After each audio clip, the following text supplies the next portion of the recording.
안녕하세요. 숫자로 보는 세상 문재진입니다. 미국 중국 TSMC 파운드리 전쟁으로 고래 싸움에 새우등 터지는 한국꼴이 되었습니다. 2018년 미국과 중국의 무역전쟁으로 시작된 패권전쟁은 2020년 지금에 와서는 반도체, 엄밀히 말하면 파운드리를 두고 본격적인 경제전쟁의 서막이 올랐다고 볼 수 있습니다. 미중 전쟁의 갈등은 코로나 이후 회복되어야 할 한국에게는 깊은 고민되는 문제이기도 합니다. 미국 정부는 근래 들어 중국의 통신장비 제조회사인 화웨이에 대한 제재 수위를 높이는 것으로 그 물꼬를 트기 시작했습니다. 미국은 미국의 기술이나 미국의 장비를 쓰는 회사는 화웨이에 물건을 납품할 수 없게 했습니다. 반도체를 만들지 못하는 화웨이는 반도체가 없으면 통신장비를 만들 수가 없습니다. 그러니까 좋은 차 만들어, 하지만 엔진은 안 줄 거야. 이거와 다를 바가 없는 거죠. 이 말을 듣는 중국이 가만히 있을 리가 없습니다. 중국은 강력하게 반발하면서 이에 따른 보복 조치를 할 것이라며 미국 기업들의 이름까지 발표했습니다. 이것이 그대로 진행된다면 두 나라에 대한 의존도가 모두 높은 국내 업체들도 영향을 받을 수밖에 없을 거죠. 이런 가운데 미국은 반도체 패권전쟁의 우위를 선점하기 위하여 대만의 TSMC를 비장의 카드로 사용했습니다. TSMC는 세계 파운드리 시장의 절대 강자이며 미중 전쟁에서 먼저 차지해야 할 고지이기도 합니다. 파운드리란 반도체 설계회사가 디자인하여 주문한 반도체를 위탁받아서 생산하는 기업을 말합니다.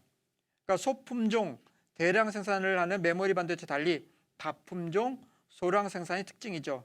주로 특수 용도의 고부 가치의 반도체를 소량 생산합니다. 파운드리는 원래 주형의 쇳물을 부어서 금속과 유리점을 찍어내는 주조 공장을 의미했습니다. 지금 파운드리의 절대 강자가 대만의 TSMC입니다. 이 기업을 놓고 미국과 중국이 지금 자존심 싸움을 벌이기 시작한 거죠. 대만 TSMC는 세계 최대 반도체 위탁 생산 업체입니다. 공식 명칭은 대만 반도체 제조 회사죠. 이 회사는 대만의 반도체의 아버지라고 부르는 모리스 창이 1987년에 창립했습니다.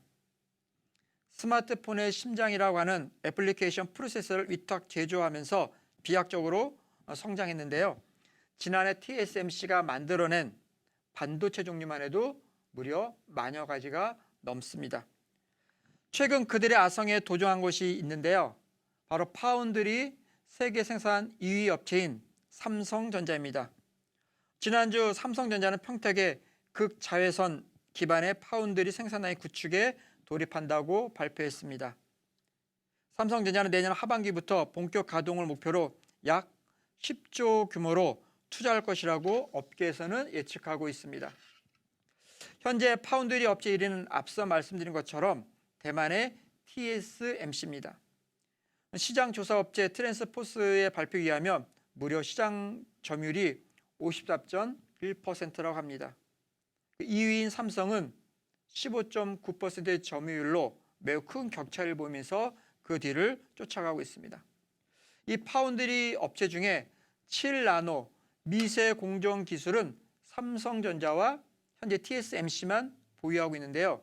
이 EUV 공정은 인공지능, 또 5세대 이동통신, 자율주행차, 사물 인터넷 등 4차 혁명을 구현하는 데 필수적인 시스템 반도체 제작 기술입니다.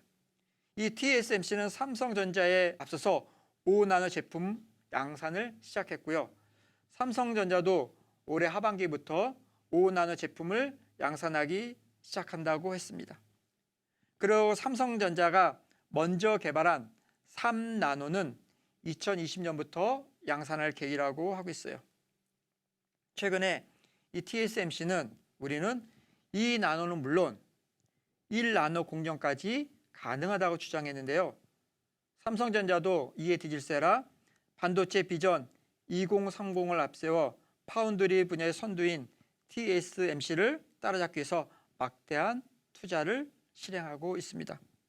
파운드리란, 나노란 그리스어 난쟁이에서 의미한 유래한 말로 10억 분의 1을 가리키는 미세 단위입니다. 즉 1나노미터는 머리카락 굵기의 10만 분의 1에 해당되는 정도로 아주 미세한 정도를 의미하고 있는 거예요. 그런데 미국이 화웨이에 대한 강도 높은 제재로 글로벌 반도체 시장은 불확실성이 높은 편이 되어지고 있습니다. 한 발 더 나와서 트럼프 대통령이 재선을 위해 중국에 대한 압박을 하면서 반중 네트워크를 구축하려고 하고 있다는 것은 우리 한국 기업에게는 아주 큰 어려움이 되고 있습니다. 국내 기업들이 코로나19 팬데믹으로 위기를 겪은 가운데 미국의 이러한 대중국 압박 격화로 우리나라 대중 수출이 무려 전체 39.7%에 달하는데 미중 패권 전쟁으로 한국은 지금 이 고래 싸움에 새우등 터질 위기에 처해서 피해를 볼 확률이 높아지고 있습니다. 이렇게 미국과 중국이 치열하게 경제전쟁 접전을 벌이고 있는 가운데 TSMC는 지난 5월 14일 미국 애리조나주에 120억 달러, 하나로 약 14조 8천억을 투자해서 반도체 칩 공장을 짓겠다고 발표했습니다. 미국과 중국의 반도체 전쟁에서 TSMC가 트럼프의 압력에 굴복했는지는 모르지만 일단 미국의 줄을 섰다고 봐도 무리는 아닐 것 같아요. 왜냐하면 TSMC는 최대의 고객인 미국의 애플이나 또 퀄컴이나 또 AMD를 놓지 않으려고 한 전략이기도 할 수 있기 때문입니다. 그러면 중국의 화웨이는 TSMC에 주문을 할지 안 할지, 또 TSMC는 주문을 받을지 안 받을지 어떤 시나리오가 전개될지 궁금하기도 합니다. 일단 TSMC가 미국에 공장을 짓고 투자하기로 한 것을 봐서 1라운드는 미국이 선점한 것처럼 보이기도 합니다.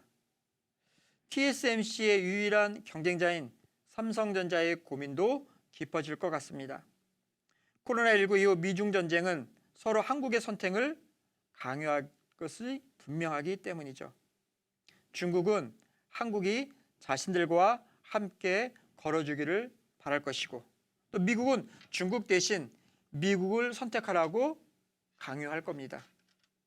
정치적인 문제, 경제적인 문제, 그리고 국방 외교 문제까지 섞여 있어서 이 모든 것이 이제는 분리할 수 없는 시기가 되었습니다. 기술 패권, 또 산업 패권, 트럼프의 재선 앞에 놓여 있는 문제들이 참 많습니다. 경제는 중국 GDP가 미국의 3분의 2지만 여전히 기축통화는 달러입니다. 그리고 국제금융권은 여전히 미국의 영향력 아래에 놓여 있습니다. 그런데 이 4차 혁명의 필수적인 AI와 빅데이터 분야는 요즘 중국이 우위를 선점하고 있고요. 또 반면에 AI 체계를 작동할 양자 컴퓨팅과 머신러닝이 가능한 AI 칩 반도체 기술은 또 미국이 그 우위에 있습니다. 미국과 중국 사이에서 미래의 쌀이라고 예전부터 했던 그 반도체를 잘 키우기 위해서는 이 위기를 잘 극복해야 할 것 같습니다. 미국과 중국의 이 파운드리 전쟁을 맘 편히 보고만 있을 수 없는 게 오늘날 우리의 현실이라는 게 조금은 씁쓸을 하기만 합니다. 숫자로 보는 세상 여기서 마치겠습니다.